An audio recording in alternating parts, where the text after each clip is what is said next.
حضرت زید بن عبداللہ اپنے باغ کو پانی دے رہے تھے تو کسی نے جا کے بتایا کہ حضور کا وصال ہو گیا۔ انہوں نے ایسے ہاتھ اٹھا لیے اور کہا اللہم اذہب بصری حتی لا ارا بعد حبیبی محمد احدا، اے اللہ مجھے اندھا کر دے، میری آنکھوں کی بینائی اچک لے۔ یہ آنکھیں رکھی ہی اس لیے تھیں کہ تیرے محبوب کو دیکھتا تھا، اب حضور چلے گئے ہیں تو میں نے ان چراغوں کا کیا کرنا ہے۔ حضرت حسان بن ثابت نے جو اس وقت اشعار کہے، کہتے ہیں کاش کہ کوئی کالا سانپ مجھے ڈنگ مار جاتا اور میں دوسری سانس نہ لیتا۔ اور حضرت سیدہ فاطمہ کے جو قلب اطہر کی کیفیت تھی، سبت علیہ مصائب لو انہا سبت علی الایام سرنا لیالیا، میرے اوپر جو مصیبتیں ٹوٹ پڑی ہیں وہ اگر دنوں پہ ٹوٹ پڑتی تو وہ کالی راتیں بن جاتی۔ حضرت عمر رضی اللہ تعالی عنہ تلوار نکال کے کھڑے ہو گئے اور کہا کہ جس نے کہا نا حضور کا انتقال ہو گیا، میں اس کی گردن اڑا دوں گا۔ تھوڑی دیر بعد حضور پرانی حالت کی طرف پلٹ آئیں گے۔ اب یہ کیفیت کتنی حساس تھی، ادھر منافقین نے چال چلنا شروع کر دی۔ انہوں نے کہا اب حضور کے دم سے ساری رونقیں تھیں، اب وہ چلے گئے تو اب کس نے نمازیں پڑھنی ہیں، اب کس نے روزے رکھنے ہیں، اب کون جہاد پہ جائے گا؟ جب وہ ہی نہیں رہے تو ساری کہانی ختم ہو گئی۔ تو انہوں نے اس طرح سے چال چلنا شروع کر دی۔ اور حضرت عمر کہتے تھے کوئی بولے تو صحیح، کتنا نازک وقت تھا۔ اس وقت میں حضرت ابو بکر آئے رضی اللہ تعالیٰ عنہ، ان کا کلیجہ تو پھٹ رہا ہوگا، لیکن یہی موقع تھا حضور کے مشن کو، حضور کی فکر کو، حضور کے دیے ہوئے نظام کو سنبھالنے کا۔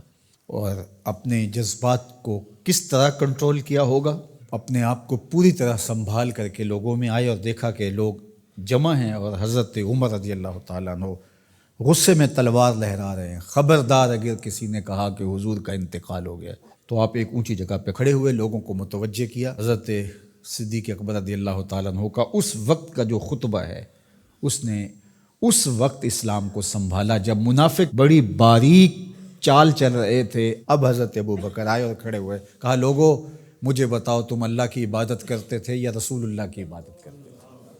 تو لوگوں نے کہا اللہ کی عبادت کرتے تھے۔ تو کہا اللہ آج بھی زندہ و موجود ہے، اللہ کل بھی زندہ و موجود تھا، وہ حی ہے لا یموت ہے۔ اللہ اکبر۔ پھر انہوں نے وہ آیت کریمہ پڑھی وما محمد الا رسول قد خلت من قبلہ الرسل، اور صحابہ فرماتے ہیں ہمیں لگا کہ جس طرح یہ نازل اسی وقت کے لیے ہوئی تھی۔ اور پھر لوگ سنبھلے اور پھر حضرت سیدنا صدیق اکبر رضی اللہ تعالی عنہ نے اس مشکل وقت دین کو سنبھالا اور پھر حضور علیہ الصلوۃ والسلام کے مشن کے لیے کھڑے ہوئے۔ لشکر اسامہ بن زید بن حارثہ رضی اللہ تعالیٰ عنہ کو روانہ کیا جا چکا تھا، حضور نے خود روانہ کیا تھا۔ ابھی جرف کے مقام پر ہی یہ لشکر پہنچا تھا، مدینہ المنورہ سے تھوڑا باہر نکلا تھا کہ حضور کے وصال کی خبر آئی تو یہ واپس آ گئے۔ تو بعض صحابہ نے کہا کہ اب مدینہ المنورہ کے حالات وہ نہیں رہے، اطراف کے اندر قبائل سر اٹھا سکتے ہیں جو دبے ہوئے تھے۔ اب حضور کے وصال کی خبر پھیل گئی ہے تو کوئی مدینہ المنورہ پر حملہ نہ کر دے، اور بہترین جنگجو اس لشکر میں شامل ہیں، تو اگر حملہ ہو گیا تو پیچھے سے دفاع نہیں ہو پائے گا، تو لہٰذا اس لشکر کو حکمت یہ ہے کہ روک لیا جائے۔ حضرت صدیق اکبر رضی اللہ تعالیٰ عنہ نے کہا کہ نہیں، یہ حضور کا روانہ کردہ ہے، جا کے رہے گا۔ بلکہ آپ نے تاریخی جملہ کہا کہ اگر مجھے یقین ہو کہ جنگلوں سے جانور آ کے ہمارے جسم کی بوٹیاں بھی نوچ کے کھا جائیں گے، یہ لشکر پھر بھی روانہ ہوگا۔ لوگوں نے حضرت عمر سے کہا کہ ضرور لشکر کو روانہ کریں، لیکن حضرت ابو بکر رضی اللہ تعالیٰ عنہ سے اتنا کہیں کہ امیر لشکر کو معزول کر کے کوئی اور قریشی سردار بزرگ اس کا امیر بنا دیا جائے۔ نوعمر لڑکا ہے، دوسرا غلام زادہ ہے، تو بڑے بڑے قریشی سردار اور جنگجو ان کی قیادت کو قبول کرنے سے انکار نہ کر دیں۔ تو وہ گئے اور جا کے کہا کہ بڑے بزرگوں کی یہ رائے ہے کہ آپ ضرور لشکر کو روانہ کر دیجئے، لیکن اتنا کیجئے کہ امیر لشکر کو تبدیل کر دیجئے۔ حضرت صدیق اکبر کے چہرے پر جلال آ گیا اور آپ نے جو جملے کہے وہ اتنے سخت تھے، ثقلت امک یبن خطاب، اے خطاب کے بیٹے تیری ماں تجھ کو روئے۔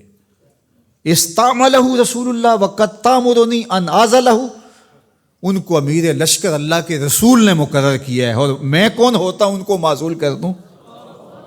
کہا لشکر جائے گا، اسامہ بن زید کی قیادت میں جائے گا، جس نے جانا ہے جائے، جس نے نہیں جانا میں کوئی پرواہ نہیں ہے، چونکہ ان کو امیر لشکر اللہ کے رسول نے مقرر کیا۔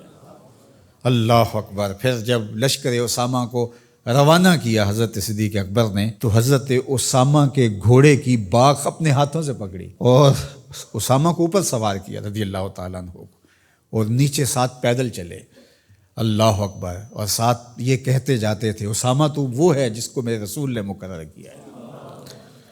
اور پھر یہ لشکر کامیاب اور بامراد ہو کے لوٹا۔ تو یہ سیدنا صدیق اکبر رضی اللہ تعالیٰ عنہ کا حضور علیہ السلام کے فیصلوں کو من و عن قبول کرنے کا جذبہ تھا، جس انداز سے انہوں نے حضور علیہ السلام کی فکر پہ پہرا دیا، حضور کی تعلیمات کو اجاگر کیا اور حضور کے فرمان کو حرف آخر سمجھا، اور اس کے بعد انہوں نے اپنی رائے کو وہاں فنا کر دیا۔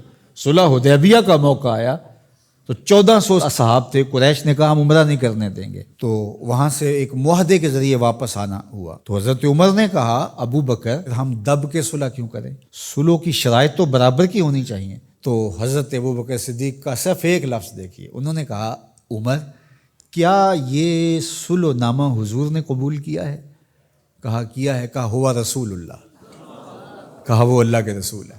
اللہ اکبر، کثرت صوم و صلات کی وجہ سے افضل نہیں ہیں، بلکہ حضور کے لیے اطاعت و انقیاد، فرما برداری، اور حضور علیہ السلام کے لیے بس اپنے آپ کو قربان کر دینے کا وہ جذبہ، وہ آپ یہاں دیکھتے ہیں تو بدرجہ کمال آپ کو نظر آتا ہے۔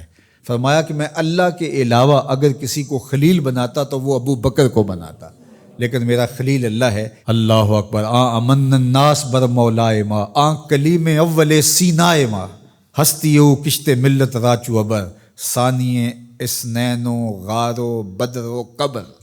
دیکھیے کہاں کہاں حضور کی قربت۔ یہ شک ہووی تے چل مدینے، جے شک ہووی تے آ تک لے جوڑ مزاراں دا بن یار نبی دیاں۔